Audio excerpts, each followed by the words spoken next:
தமிழக மக்கள் ஊழலற்ற ஒரு தலைவர் அப்படின்னா காமராஜரோட முடிஞ்சு போச்சுன்னு நினைச்சிட்டு இருந்தாங்க. ஏன்னா தமிழகம் வந்து அந்த எளிமையான ஒரு வாழ்க்கை, ஊழலற்ற ஒரு வாழ்க்கை அப்படிங்கிற ஒரு அரசியல்வாதிகள், அரசியல் தத்துவத்தெல்லாம் ரொம்ப தூரம் கடந்து வந்துட்டாங்க இந்த 60-70 வருஷத்துல. ஒரு கவுன்சிலர்கிட்ட வந்து கோடி ரூபாய் கார் இருக்கு இன்னைக்கு. அதெல்லாம் மக்கள் பார்த்து பார்த்து ஊழல் பழகி போய் அந்த ஊழல் நாற்றத்துல வாழ்ந்து கொண்டிருக்கிற ஒரு சூழ்நிலையில நம்முடைய தமிழ் சமூகம் இருந்து கொண்டிருக்கிறது.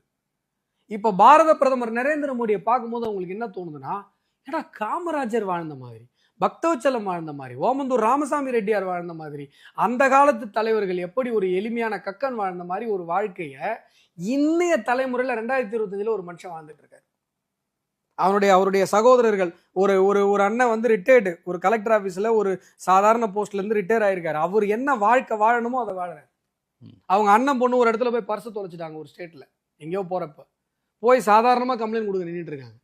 போய் சொல்லலை, நான் பிரதமருடைய அண்ணன் பொண்ணுங்க சொல்லலை. அவங்க அம்மா இறக்குறாங்க.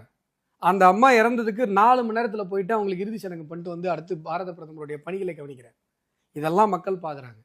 ஊழலற்ற ஒரு மனிதர், இப்படி ஒரு மனிதன் ஊழல் கரை இல்லாம 14 வருஷம் 15 வருஷம் சிஎம்மா இருந்துட்டு, 3 பீரியட் சிஎம்மா இருந்துட்டு 12 வருஷம் இன்னைக்கு வந்து பிஎம்மா இருந்து ஒரு ஊழல் புகார் இல்லாம ஒரு மனிதன் சொத்து சேர்க்காம எளிமையா வாழ்ந்துட்டு இருக்கான் அப்படின்னு சொல்லும்போது காமராஜரை பார்த்த மாதிரி இன்றைக்கு தமிழக மக்கள் பார்க்குறாங்க.